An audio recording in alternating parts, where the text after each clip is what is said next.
Olá, esta é mais uma edição do programa Pense Comigo.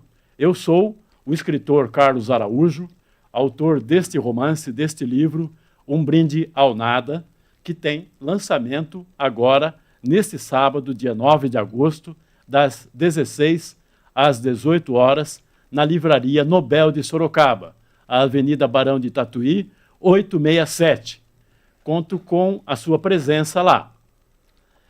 Hoje, neste programa, nós temos um convidado especial que está ligado muito com o nosso lema aqui, trazer aqui pessoas que têm história, fazem história e influenciam em talento, criatividade e coragem, porque é preciso também ter uma dose elevada de coragem para se expor através das criações que são, na verdade, criações culturais e que são reflexos do autor.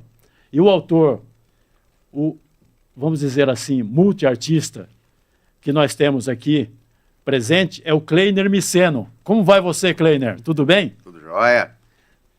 Tudo bem aí para vocês também. Abraço a todos que estão acompanhando aqui o podcast aí, para os amigos doidos do lado dos meus grupos do Instagram, do WhatsApp, lá, principalmente os do... Vocês sabem qual aí?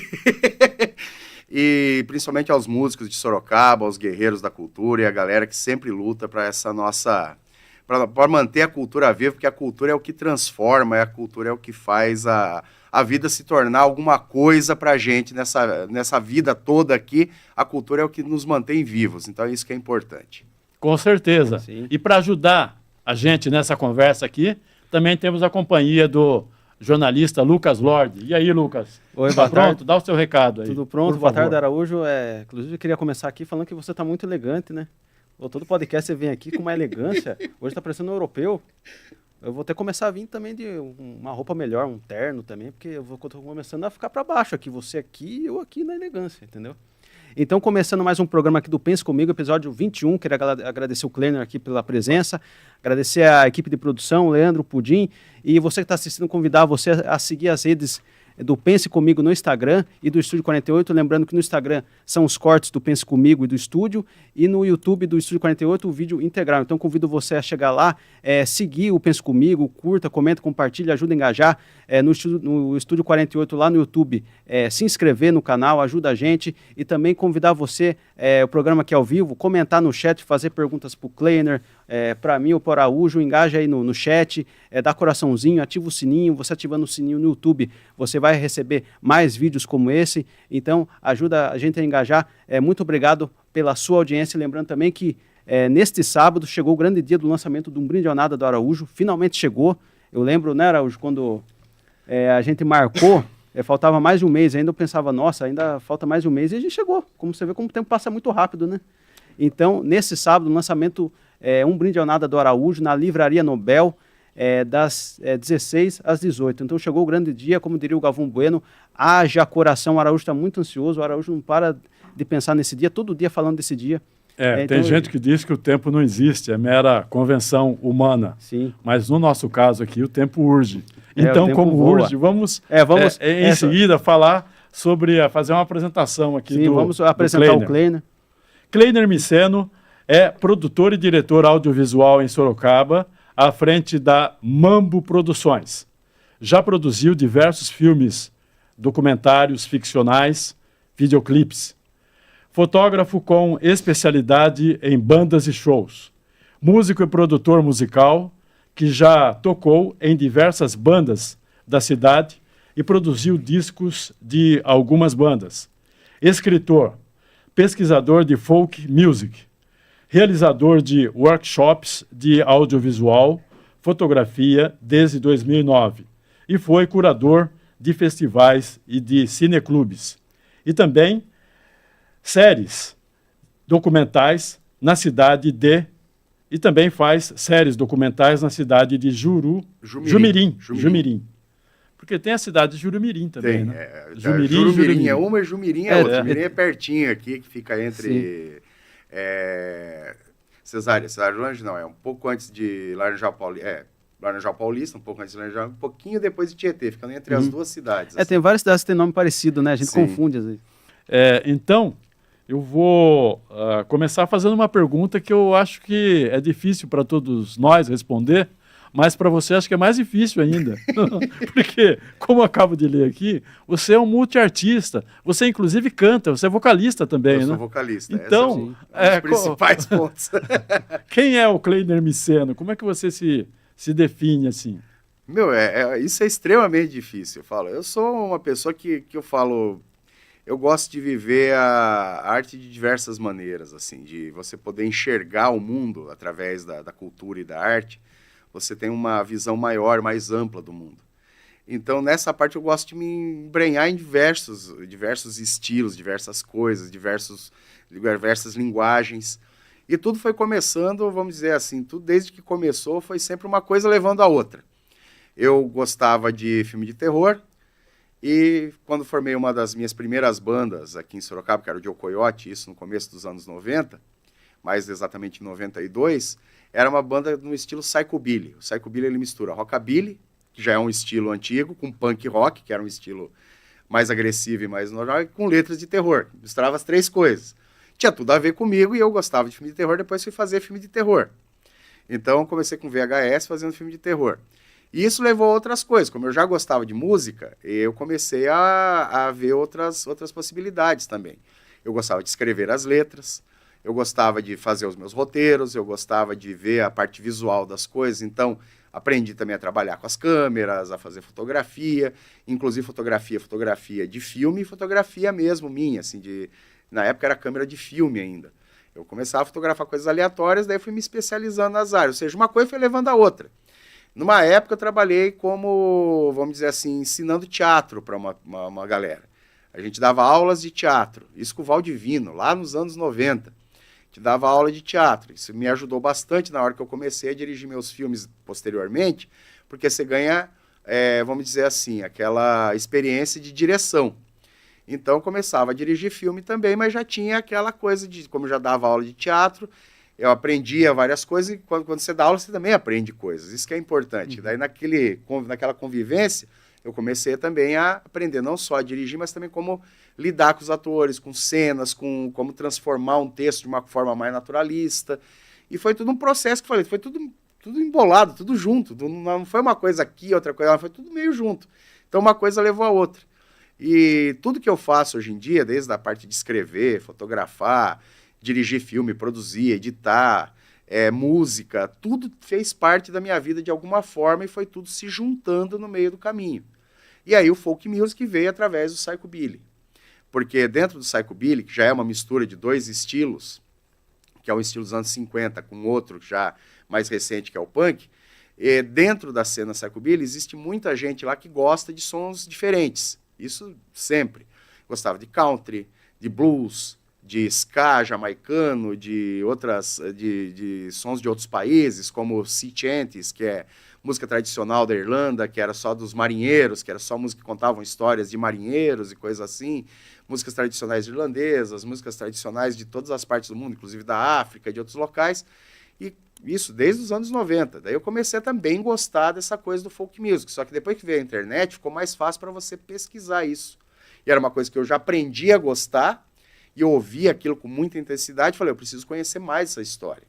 E aí eu fui atrás disso, depois que veio a internet, facilitou muito para conseguir estudar as músicas tradicionais de diversos povos. E é através da música dos povos, das folk musics, que você conhece a cultura dos povos, que você conhece a história deles. É lá que está a cultura. Porque era uma coisa passada de geração para geração, então isso era muito importante.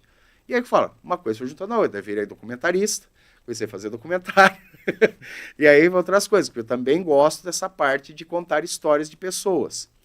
Isso é uma origem que vem da música, mas também veio de falar, para você contar a história de uma cidade, para você contar a história de um local... E contar história, desculpe, tem a ver com folk, né? A palavra folk, sim, né? Sim, que é folk, folk é popular, né? Folk music é música popular, na sua tradição mais específica, que é tradicional, né? E daí, tanto que meus documentários eu gosto de contar história de pessoas, porque eu gosto que, assim, você só conta a história de uma cidade se você contar a história das pessoas que moram nela. É porque as pessoas que fazem a história daquela cidade. Sim, né? as pessoas fazem a história de todos os locais. Você pode contar a história de uma obra, de um edifício, de alguma coisa, mas se você não contar a história por trás dessas pessoas que estavam, né, por trás disso aí, de construir esse edifício, ou por que ele foi construído, e essas pessoas não tiverem voz para falar ou contar a sua história ali no meio, você não tem motivo de ter o edifício. Importante Um exemplo é a mais história. radical, se você for, isso acontece em toda a cidade, mas aqui em Sorocaba, se você for no cemitério da Saudade, você conta a história ou resgata a grande parte da história da cidade por meio dos mortos que estão lá. Sim. E eu falei, isso assim, toda vez que eu fui fazer os documentários, eu sempre pensava nisso. Quando eu fiz, por exemplo, o documentário das mulheres no basquete feminino aqui em Sorocaba, elas eram da década de 40, para começo de 50. E elas foram famosas no mundo todo na época. Elas eram o auge do basquete feminino da época delas, assim, que foram em Olimpíada, em outras coisas. Ninguém conhecia a história delas. Então, Sorocaba, na época, foram o auge nacional. Fora do país, Fora elas do foram país. para a Olimpíada e outras coisas Foram assim. as primeiras, né? Aí. Só que ninguém tinha contado a história delas. Eu fui fazer o documentário sobre elas. Fui fazer documentário sobre a história do rock. Fiz a história do rock em Sorocaba em 2011, a história do rock em Votorantim em 2018 e a história do rock em Sorocaba Nova Geração agora em 2000, que começou com 1 ano e meio quase para poder terminar o documentário, mas foi lançado agora em 2025. Mas foi desde final de 2023 até agora para terminar o documentário. Foi um trabalho de mais de 1 ano para fazer esse documentário. Mas por quê? Contar a história das bandas, desde o começo, lá no meu primeiro, eu vou contar a história desde os caras dos anos 60, né? Começa nos anos 50, com a vinda do Bill Haley para Sorocaba, em 58. E aí as primeiras bandas inspiradas por ele, que viram o show deles aqui em Sorocaba, em 58, no começo da década de 60, e fui trazendo a história década por década. Aí cheguei também, fiz a história de Votorantim, da década de 80, 90, de lá. E aí essa nova geração aqui, ou seja, fui contando a história deles. Quando eu fiz o Extremos Histórias Cotidianas, contar a história dos bairros através das pessoas. Eu peguei 4 bairros extremos da cidade e contar, através das vivências delas, a história dos bairros. Bill Haley esteve em Sorocaba, então. 58. 58. Tocou em São Paulo, Rio Bill de Janeiro Haley, e Sorocaba. Bill Haley e seus cometas. Exatamente, nessa época era isso. Ainda His Comets, mas no Brasil era Seus Cometas. Eles vieram tocar em Sorocaba. E eu fiquei sabendo disso quando eu fui fazer o documentário, que eu descobri essa informação, que até então eu não sabia. Isso influenciou a vinda do Bill Haley a Sorocaba, era do ídolo mundial, né? Ele influenciou o surgimento de bandas de rock aqui também? Teve essa... Todos os caras da década de 60 que eu entrevistei, assim, dos mais velhos, que tinham ido a esse show do Bill Haley, eles eram adolescentes ou crianças quando eles foram ver o show do Bill Haley. Daí, no comecinho dos anos 60, a primeira ideia que eles tiveram foi vamos fazer uma banda. Ou seja, a influência dele foi enorme dentro da cidade. Nossa, foi total, né? Porque daí eles pegaram e falaram, vou querer fazer rock também. Você lembra onde o Bill Haley tocou aqui? Não. Foi no... Porque não tinha o SIC ainda. Não, foi onde é a quadra de basquete, se não me engano, de futebol, que tem ali perto do parque, ali lá em cima, quando você sobe indo pro Quinzinho de Barros, à direita, ali tem um negócio que era de futebol ali. Próximo ao Quinzinho de Barros. Tem a Nogueira Padilha, né? Mas é à direita. À direita, eu sei onde que é a quadra de esportes lá. Ali, foi na quadra de esportes ali. É lá perto do tiro de Só guerra. que na época devia ser muito menor ali, né? Mas foi ali. Pelos relatos, foi ali o show dele. Então lá foi a primeira vez que ele veio outras vezes aqui também? Que eu saiba, em Sorocaba foi a única vez. Única vez, né? Que aí ele veio e foi até estranho, porque ele veio para São Paulo, Rio de Janeiro e Sorocaba. O que ele veio fazer em Sorocaba, não sei, mas foi importante como marco para a música do rock aqui na cidade. Essa vinda dele em 58. Existe assim, Sorocaba, o rock antes dele vir e depois ele vir, né? Só depois. Então então antes não tinha... Banda assim, que não tem nenhum relato ou registro de nenhuma banda antes de 62, eu acho. Então o rock aqui em Sorocaba começou depois que ele veio. Porque daí só que o rock, vamos dizer assim, 58, estamos falando de Brasil, o rock ainda estava emergindo. Estava engatinhando ainda. Estava emergindo em grandes capitais. No interior, era mais sertanejo, essas coisas assim. Mas depois da explosão da Jovem Guarda, que veio logo um pouco depois, no começo dos anos 60, que aumentou mais. Mas já tinha algum público para um Bill Haley da vida, isso aí já tinha muita gente que ouvia. Só que fazer banda já era mais difícil. Imagina as dificuldades da época para se formar uma banda. Então, aqui em Sorocaba, demorou um pouco. Foi o começo dos anos 60, foi alguns anos depois. Mas ali nasceu a semente. Se teve bandas aqui, provavelmente talvez teve banda de rock aqui em Sorocaba antes, mas não tem registro, não tem nada registrado sobre essas bandas. Pelo menos na época que eu pesquisei, não tinha nada de registro antes dessas bandas virem para cá. Pelo que eu estou percebendo, só uma observação, por favor. Esses documentários que você faz sobre bandas, fez até agora, né? Isso mostra o quanto a cultura também, ela resgata histórias, Sim. ou seja, resgata atividades, artistas importantes que fizeram história e que ficariam esquecidos se não fossem esses documentários, porque as pessoas, as memórias vivas por meio das pessoas, as pessoas vão morrendo e vão sendo esquecidos. Então, precisa ficar documentos audiovisuais ou escritos que mostrem que essa cena aconteceu. Sim. E que provem isso com imagens, com testemunhos. E, ao mesmo tempo, quando você documenta coisas mais recentes, atividades mais recentes, isso fica também para o futuro. Garante que não se perca. Não, olha, a questão dos últimos anos, ou seja, para a produção vamos dizer, atual, isso, ao mesmo tempo em que há esse resgate de tempos mais antigos, coisas atuais também são preservadas para o futuro.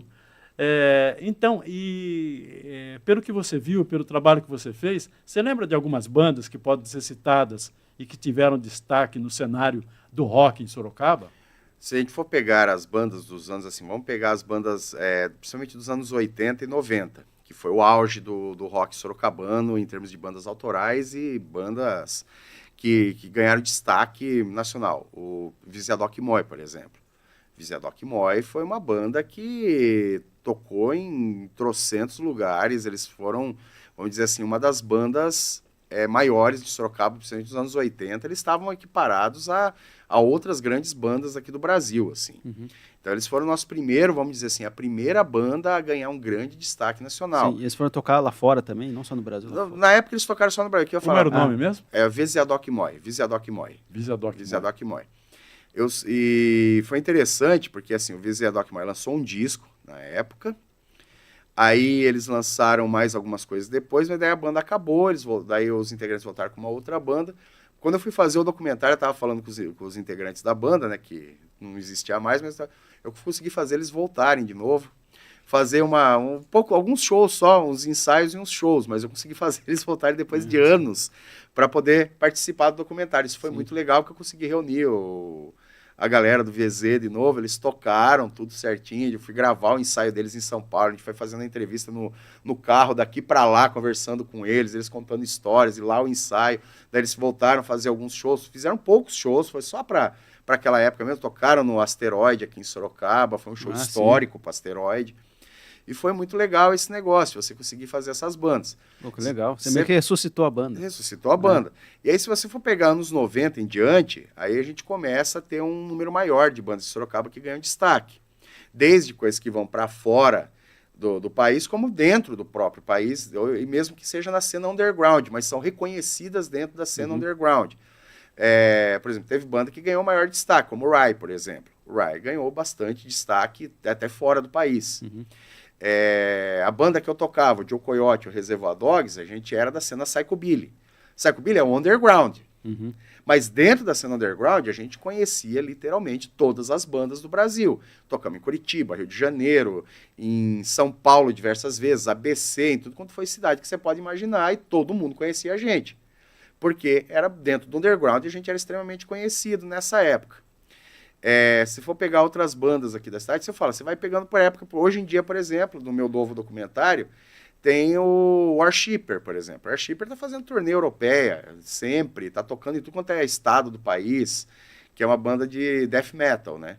E, assim, fala só para citar algumas, que tem muitas. Se for pegar todas as bandas aqui de Sorocaba que tem destaque, tem muitas bandas. Você mesmo integrou uma banda que tinha um nome bem punk. Era uma banda punk, né? Isso. Estado de Putrefação. A primeira banda que eu Essa foi tive... a sua primeira, né? Foi minha primeira banda. Isso era em torno de 90, mais ou menos. Tinha o Estado de Putrefação, a banda já existia.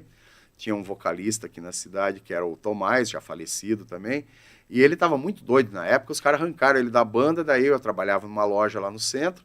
Os caras já me conheciam e falaram assim, o cara saiu da banda, você não quer entrar na banda? Eu falei, topo, vamos lá. Aí entrei pro Estado de Putrefação, foi minha primeira banda. Estado de Putrefação a gente tocou acho que mais ou menos um ano e pouco nessa formação, um ano e meio mais ou menos. Aí os próprios integrantes da banda começaram a ouvir Psychobilly e resolvemos formar uma banda que era o Joe Coyote. Que época era? Era final dos anos 80? Começo dos 90. Daí. 90. Isso era porque eu lembro do Estado de Putrefação. Eu estou aqui em Sorocaba desde 87. Então você lembra. Eu lembro desse... O Estado de Putrefação é anterior. Eles começaram com a primeira formação deles lá por 87, 88. Foi a época que o Estado começou. Só que com a saída do Tomás, eu entrei, foi comecinho dos anos 90. E tinha um palco aqui, que era um bar chamado Satanácia. Sim, que era palco de várias dessas bandas. Sim. Lá na General Osório, né? Sim, não, ele teve mais de um lugar, mas o Satanácia, o primeiro foi no General Osório. Essa lá foi ele teve, vamos dizer assim, ele teve mais de um endereço, mas lá foi um dos pontos, assim. O Satanácia foi um lugar clássico aqui em Sorocaba. A gente tocou lá mais de uma vez, teve um monte de banda de fora que veio tocar lá com a gente, eu e tocar lá também. Bandas de Sorocaba, várias tocaram lá, muitas bandas daqui tocaram Isso lá. mostra como a existência de espaço específico para abrigar esse tipo de atividade, tanto pro rock, tanto para a música, quanto para o teatro, né? Para outras atividades linkadas com o público, né? Que atraem público, é necessário ter isso, né?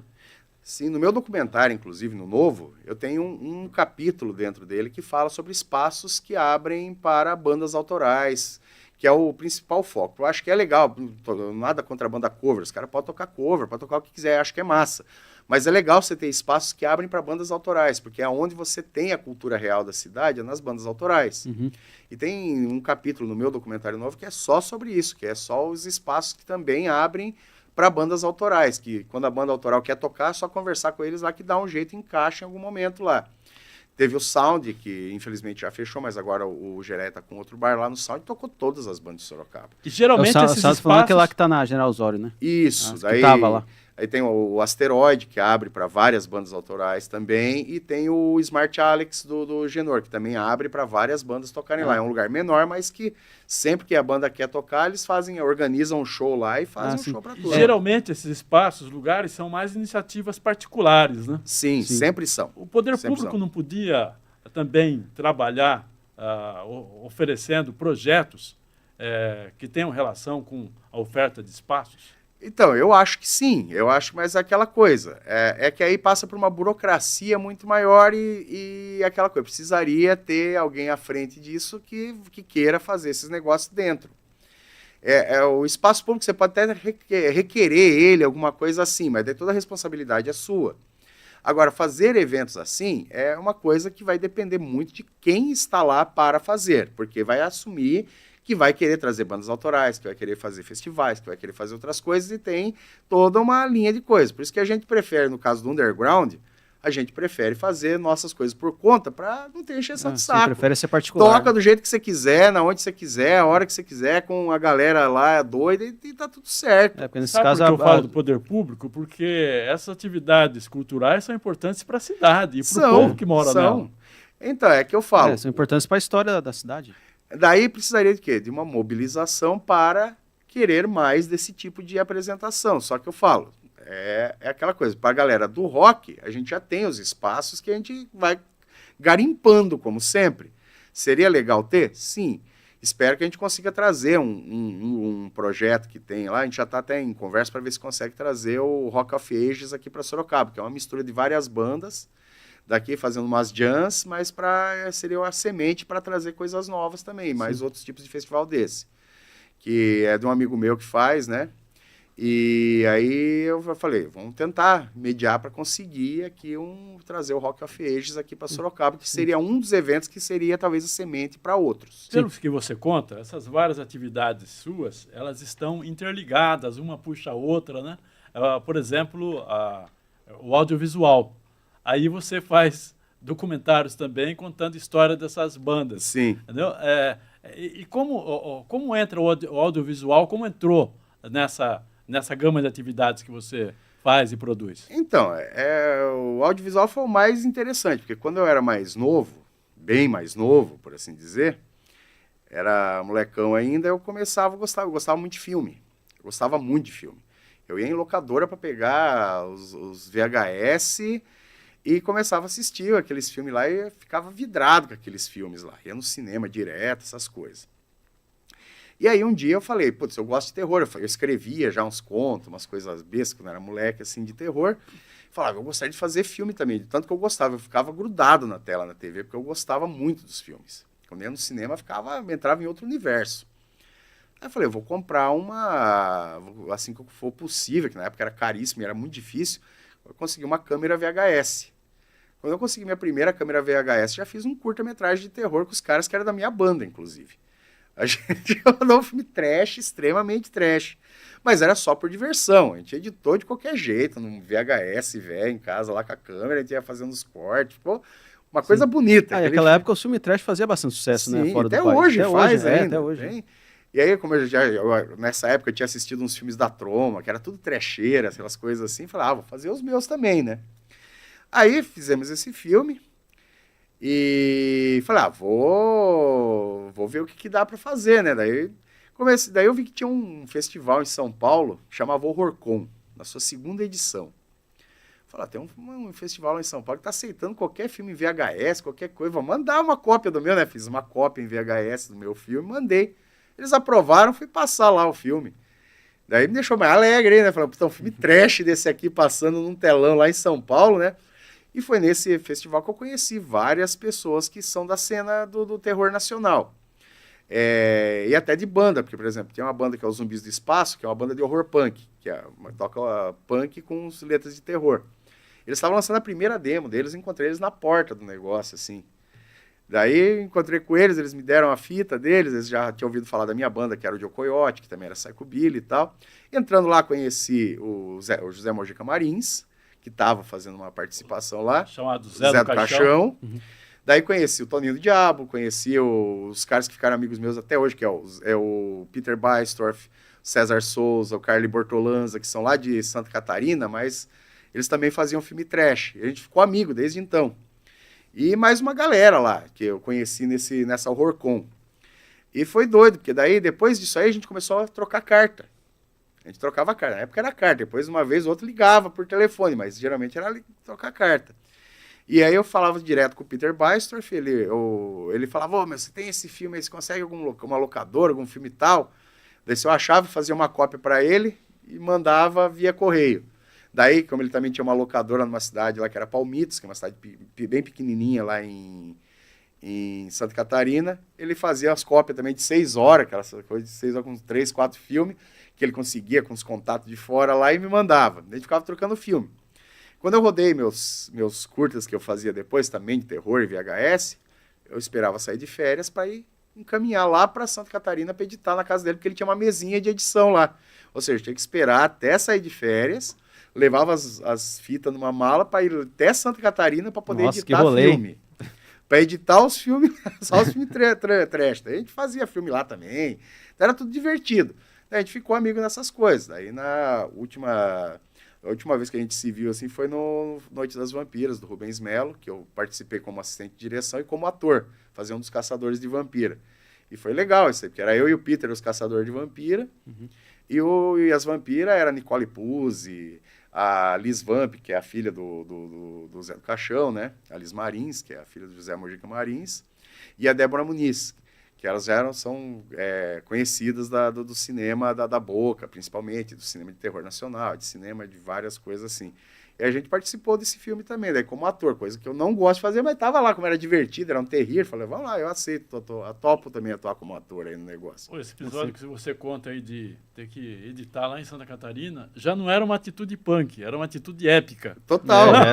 Então, no punk a gente aprende, do it yourself, faça você mesmo. Então a gente tinha que fazer.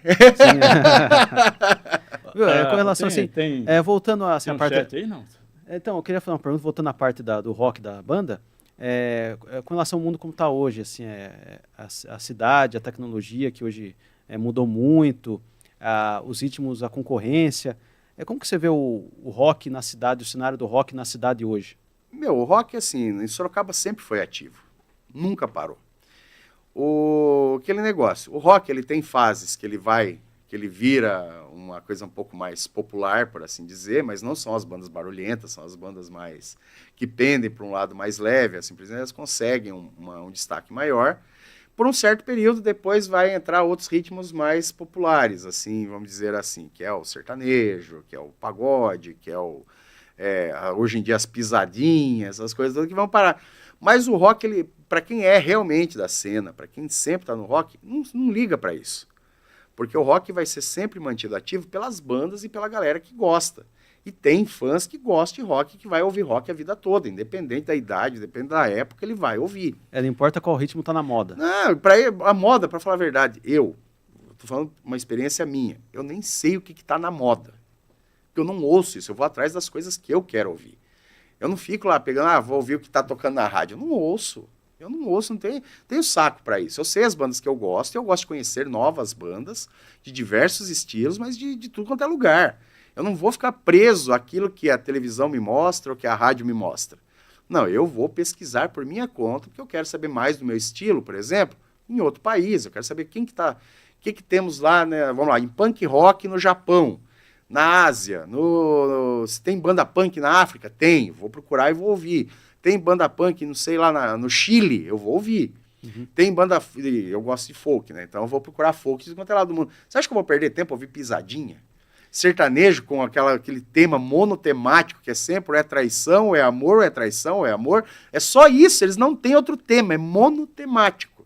Eu gosto de músicas que contem histórias, que falem de verdades, que falem de coisas. Você pega sertanejo aí, é só traição. Então eu falo, é monotemático, é monotemático, só fica naquele tema.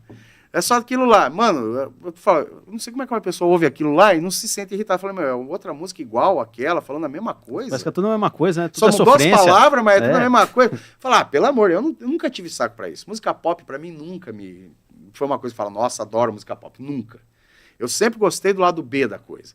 E o lado B é o que eu vou atrás. Então, assim, dentro do rock, sendo o lado B ou o lado A até de algumas bandas do rock, você vai ouvindo, você vai vendo que a cena tá viva e tem uma molecada nova aí que tá tocando. No meu documentário Nova História do Rock Sorocaba Nova Geração, tem uma molecada lá que tem banda lá que acho que o mais velho se tiver 16 anos na banda. Tem 16 anos, os outros têm 14, tem 13. Isso que é importante nessa nova geração que está vindo, continuar no público do rock, né? Não se deixar influenciar por TV, por internet ou para a banda que está na moda, né? Continuar, o importante é o rock continuar com o público. Continuar como legado. E é interessante que no doc eu deixo bastante claro isso, inclusive, que é a relação intergerações, que é como a galera mais antiga vê a molecada e como a molecada enxerga os outros como influência. E eu acho que essa coisa de interatividade é importante.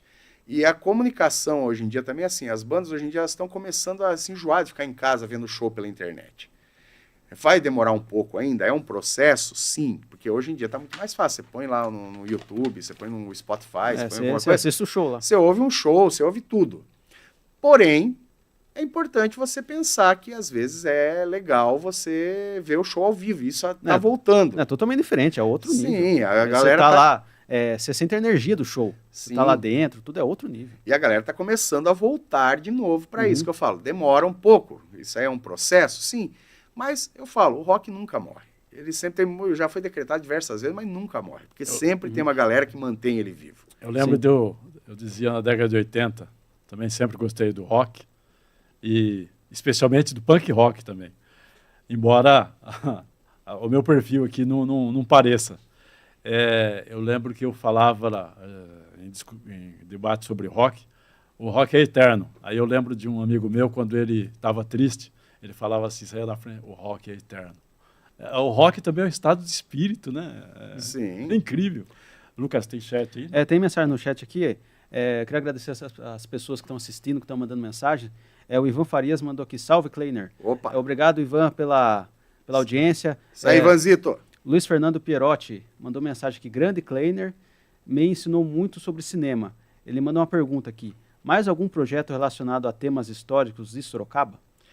Então, por enquanto, ainda não, é o que eu falei, eu passei de 1 ano e meio fazendo documentário de história do rock Sorocaba Nova Geração, aí agora que eu vou começar a pensar em novos projetos, mas assim, agora ainda tô naquela coisa assim, agora que eu vou parar, vou ter tempo para parar, pensar, falar o que eu posso propor agora. Sempre vai ter alguma coisa histórica nos meus projetos aqui de Sorocaba, eu nunca trabalho com nada que não seja histórico. Porém, falo assim, agora ainda vou ter que parar para pensar, falar qual vai ser meu próximo tema. Que foi depois de 1 ano trabalhando num documentário, ir atrás de material, gravar entrevista, foram 31 entrevistados, horas e horas e horas de material para edição. Só na edição foram meses. Nossa.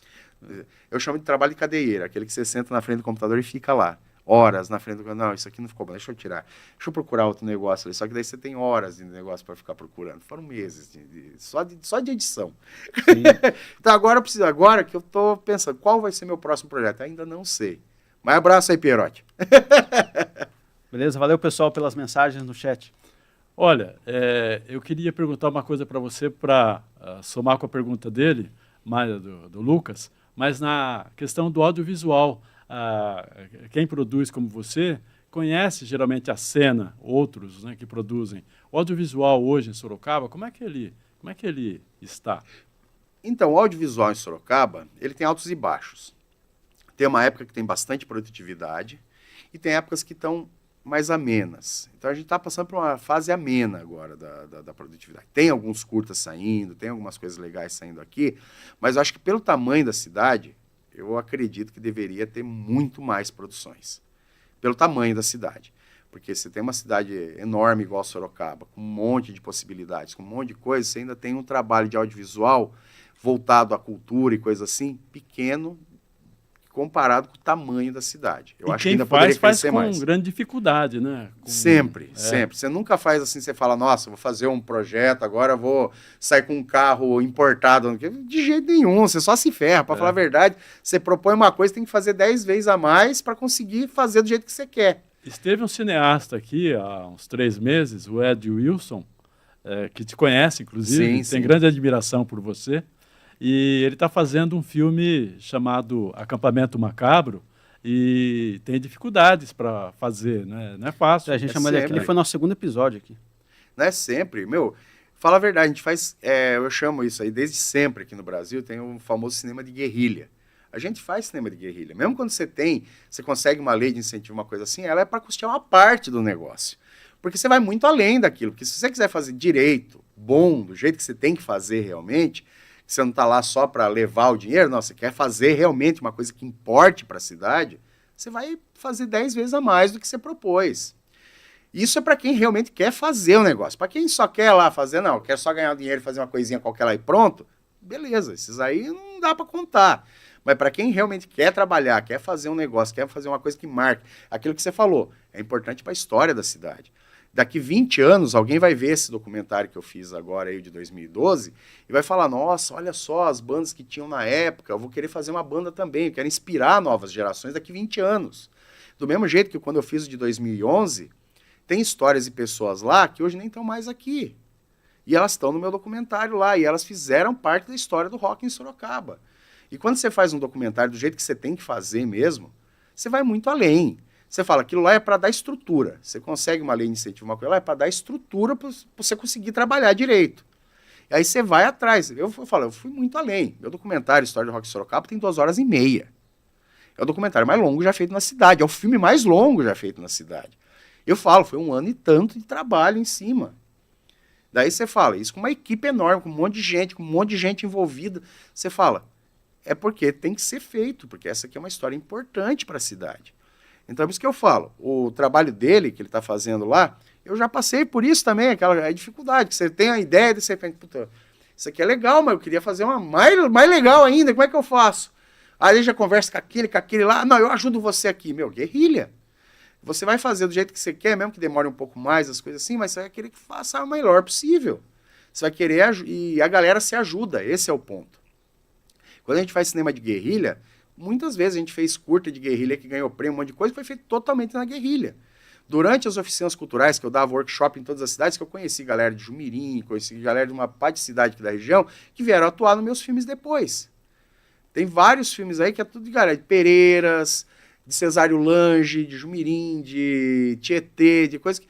Tudo galera de lá que participou dos meus cursos lá e a gente fez um filme como resultado de curso que nem estava incluso no valor do curso, que era que eu dava aula ainda para as oficinas culturais na época.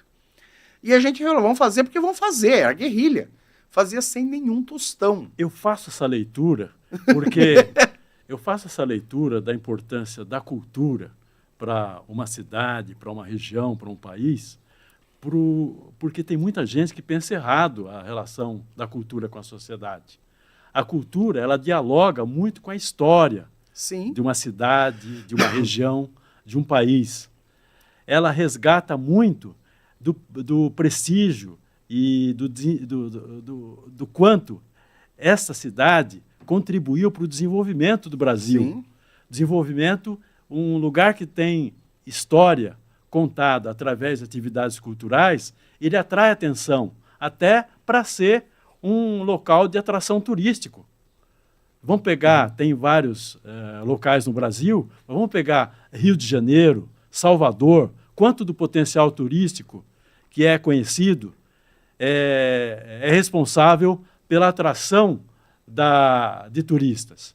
Sim. E que essa história que é conhecida também é contada pela cultura. Quanta gente conhece a Bahia pelas obras de Jorge Amado? Quanta gente conhece o Rio de Janeiro pelo cinema, pela televisão?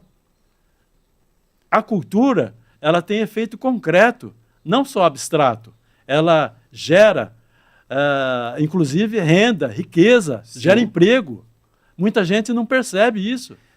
Muita gente pensa que desprestigia a cultura, achando que ela só depende de Lei Rouanet. E que dependa. É uma lei. É uma lei. É uma lei criada justamente para fomentar a cultura. Inclusive para incentivar a cultura. Não, e aquela coisa, as pessoas, é mais interessante que as pessoas que mais criticam a cultura é aquelas que vão querer ir no cinema para ver um filme, ou que vai pegar na televisão para ver um filme, que vai ver uma série, que ela não sabe que teve um custo para fazer aquilo, que teve um tempo para fazer aquilo. Quando ela liga o rádio dela para ouvir uma musiquinha, que seja uma pisadinha, faz parte da cultura. Ela vai ligar um rádio dela para ouvir, ou seja, bom, então fala assim, se você não gosta da cultura, beleza, então nós vamos tirar tudo aquilo que é cultura da sua vida, tudo, literalmente tudo que é cultura. O que a pessoa vai fazer? Acordar de manhã, olhar para as paredes, vai trabalhar, volta para casa, não pode ligar a televisão, porque cultura, o que está escrito, o que está na televisão ali, querendo ou não, um programa que seja, alguma coisa lá, faz parte da cultura. Não pode acessar uma música dos Não pode Beatles. acessar Então. nenhuma, não pode acessar nem a pisadinha que ela quer ouvir. Ela não vai acessar nada. Eu falei, então você vai viver sem cultura nenhuma. Nada do que é feito na cultura você vai ficar sem, então. Já que para você não tem valor, então não ouça nada. Faça o seguinte... Vá na sua casa, sente no sofá e fica olhando para cima, esperando a janta, depois você vai dormir, porque é isso que você vai ter. Você não vai poder fazer literalmente nada. Nada do que você vai fazer. Você não sabe que aquilo que ela mais gosta é cultura. E ela não sabe que aquela música que ela põe para ouvir, teve que ter alguém para compor, que alguém para cantar, que teve que alguém para fazer, que aquele livro que ela vai ler ou uma revista que ela vai ler, teve que ter alguém que teve que perdeu o tempo dela para pesquisar, escrever. Tem toda uma produção E por não trás. vá Sim. viajar também, porque para onde Não ela vá. for, lá tem atividade cultural também. Ela não pode ir. Então ela não pode ir. viajar. Não pode ir. Só pode sair se for para trabalhar, porque a única coisa Exatamente. que para essas pessoas é Sim. o trabalho, a única coisa é o trabalho dela. Sim, e por falar em história, atividade cultural, o Pudim vai colocar na TV umas fotos das atividades do Kleiner. Claro, pode sim. E a gente comenta nas fotos. Por exemplo, essa foto é o seu workshop, né? Isso, é um workshop que eu estava dando ali de audiovisual. Isso aí eu faço um dos meus workshops lá. Então esse aqui é o amigo do Araújo, ó, esse aqui. Olha só. O macarrão. O macarrão, Ah, Reinaldo macarrão. Galhardo. Tava lá assistindo. Pode passar, Pudim.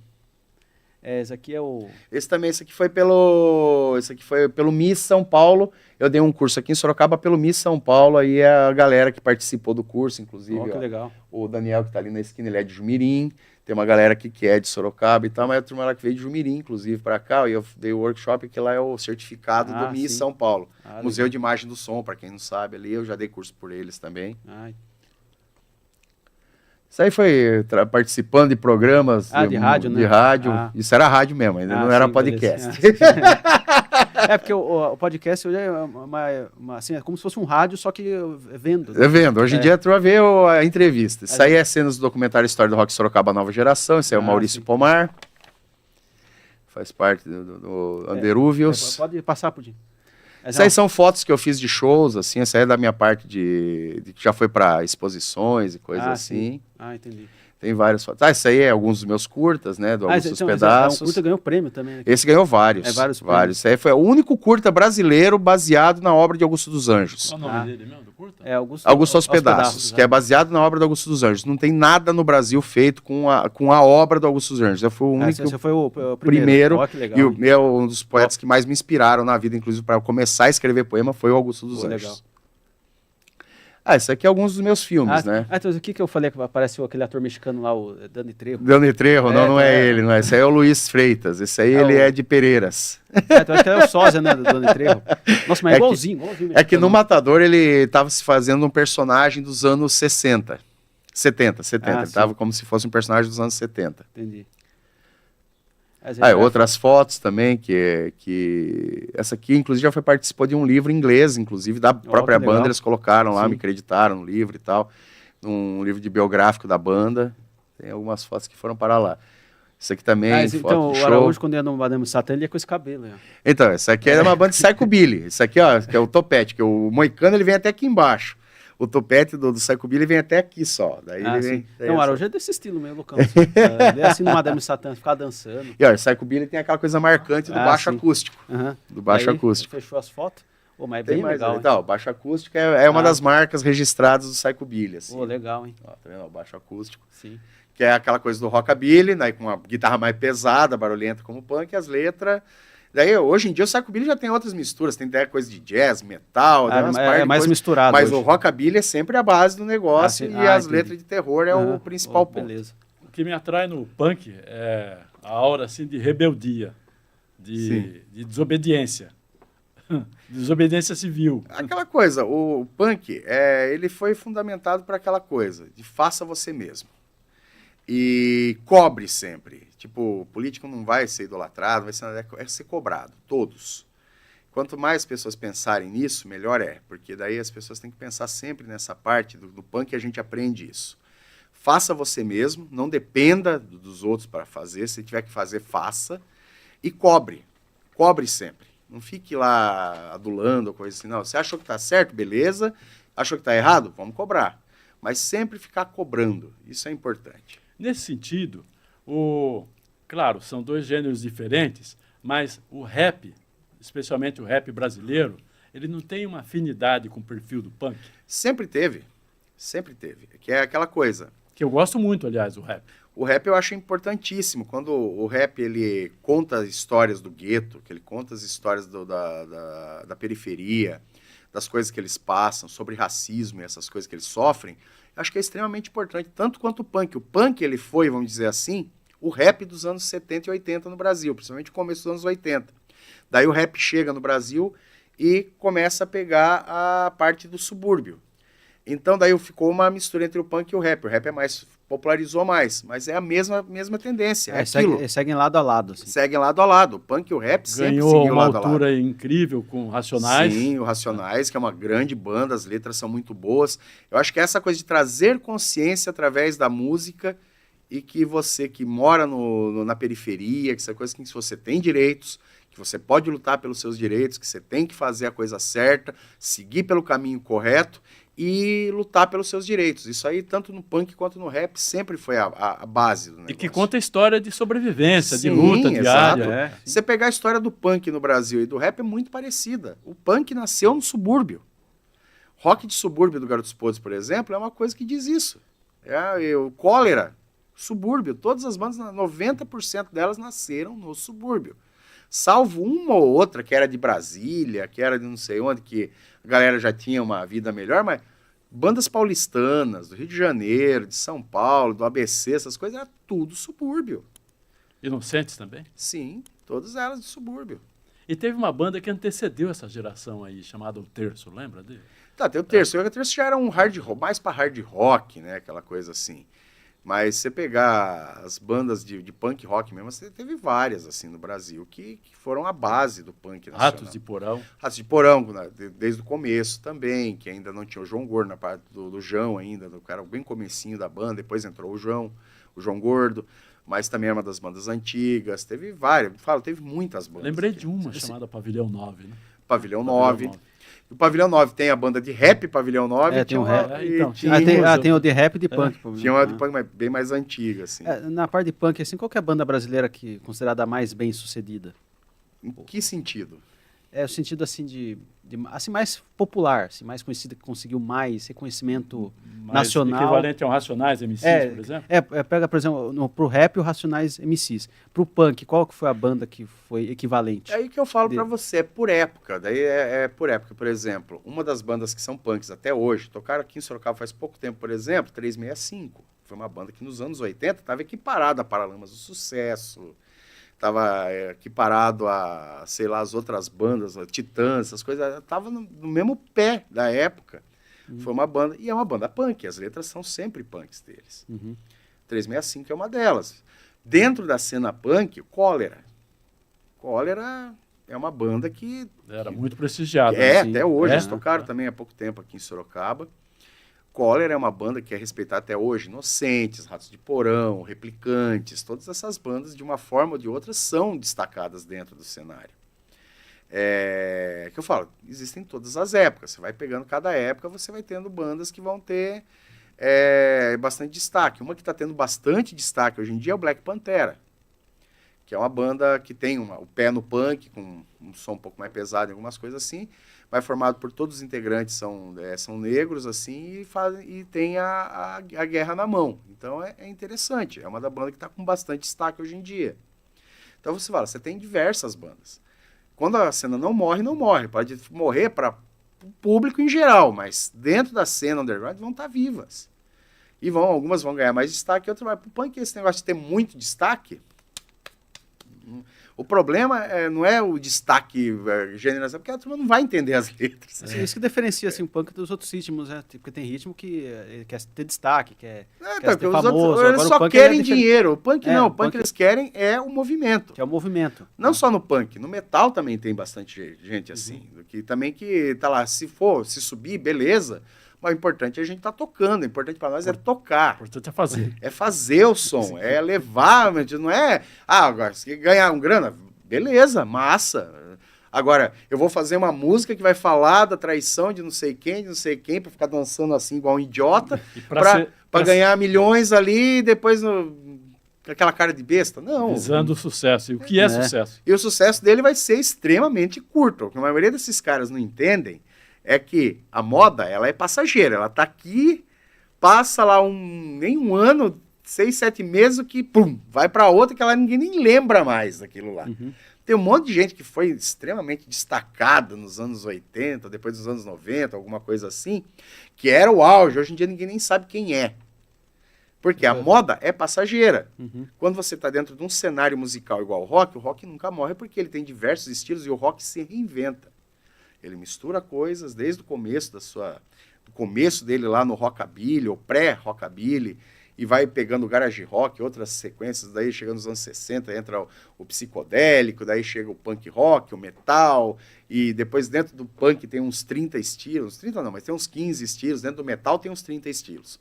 E aí você vai tendo as novas versões do rock, daí tem o alternativo, você vai pegando as outras coisas assim, você vai vendo que tudo isso vai se misturando dentro do rock e vai criando novos estilos. O rock ele se reinventa e quem gosta de rock vai gostar de um estilo ou de outro, mas ele vai ter banda nova que está tocando o estilo que ele gosta. Pode ouvir outros estilos e aquela que ele gosta ele vai estar. O punk está ativo até hoje, o metal está ativo até hoje, independente dos estilos dentro. Psicodélico tem banda que toca até hoje, rockabilly tem banda que toca até hoje. E assim vai, você vai ter banda que toca aqueles estilos, desde os primordiais, até as novas misturas dentro do rock, que ainda continuam tocando e vão continuar tocando. Agora, a moda é moda. Pisadinha tá na moda, de repente a pisadinha cai e ninguém quer saber mais quem que é aquele da pisadinha, nem quem é aquilo lá. Para os caras, aquilo é a derrocada. Pro punk falar assim, se a gente tá no destaque agora, semana que vem não tá mais, se dane, que a galera que gosta da gente vai estar aqui. Sim. Chat não. Deixa eu ver aqui. Não, por enquanto não. Não. Você faz também uma curadoria de filme e apresentação também. Sim. De filmes cults. Cult. Cult nas quartas. Sim. É que assim, esse projeto tem muitos anos já. A cada 15 dias a gente faz ainda lá na Estação Paula Souza, né? Mas o projeto já tem, acho que indo para 13 anos já. Começou ainda quando era Oficina Cultural Grande Otelo, na Oficina Cultural, né? Grande Otelo ali ainda, quando era o Fórum Velho. Depois teve uma época que a Oficina Cultural Grande Otelo saiu de lá porque eles iam entrar em reforma, mas nunca finalizou. E aí eles mudaram para um outro local próximo ao Shopping Sorocaba. Continuou ali. Continuamos ali. E depois de lá, depois que fechou, encerrou de vez as atividades das oficinas culturais regionais, daí ficou só estadual, não tinha lugar para o Cine, a gente foi para a Biblioteca Infantil. Ficou vários anos ali.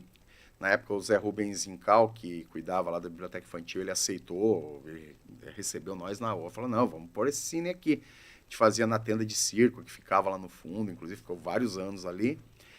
Depois, a gente saiu de lá e foi para a Estação Paula Souza. Mas é um projeto que já está indo para seus 13 anos, já teve um hiato aí por causa da pandemia, tudo, né, mas...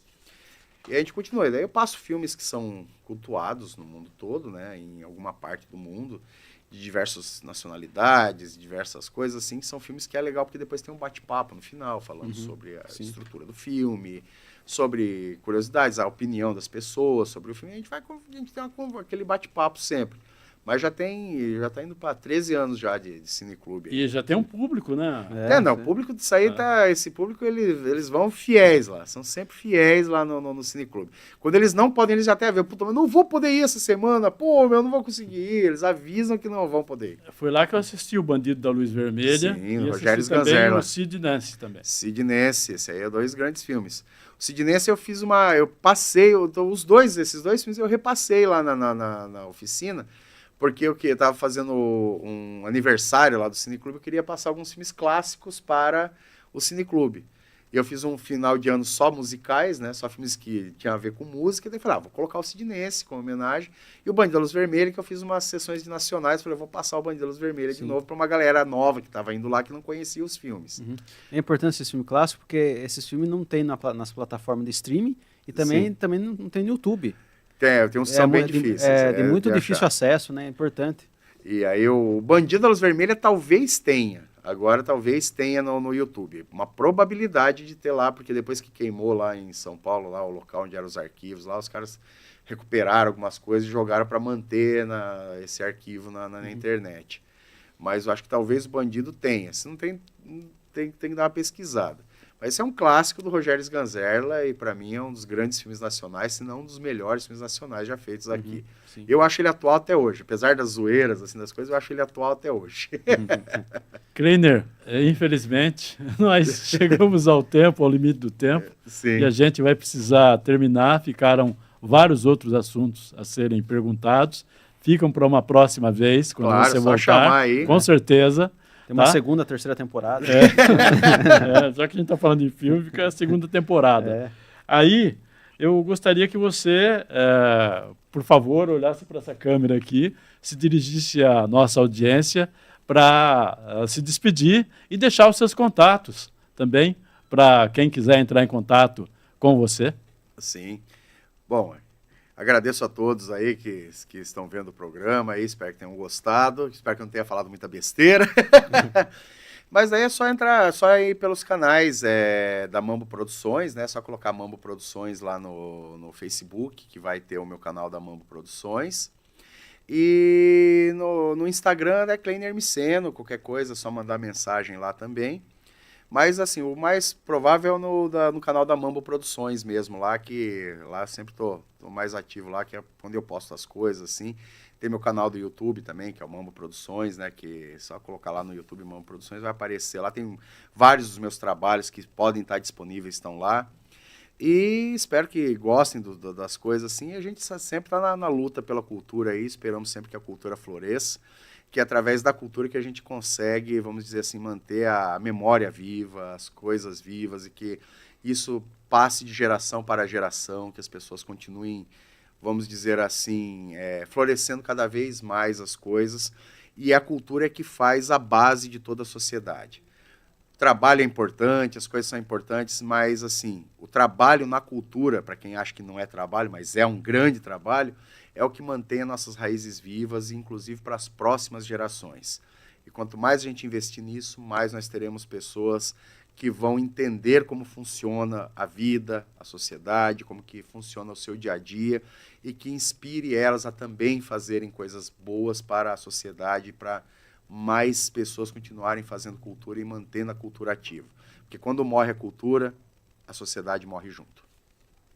Obrigado. Sim, obrigado, Lucas, e aí, qual que é a sua última palavra aqui? Estamos encerrando aqui mais um episódio do Pense Comigo, seu podcast cultural. Queria agradecer ao Araújo, ao Kleiner pela presença, ao Pudim, a toda a equipe de produção e agradecer também a sua audiência. Obrigado pelas mensagens, obrigado pelas curtidas, obrigado pelo engajamento e até o próximo programa do Pense Comigo. Valeu, muito obrigado. E fica aqui o meu agradecimento ao Kleiner Miceno por ter aceitado o nosso convite e o agradecimento a vocês também que estão nos assistindo e, só para lembrar, lançamento 9 de agosto, das 16 às 18 horas, na Livraria Nobel de Sorocaba.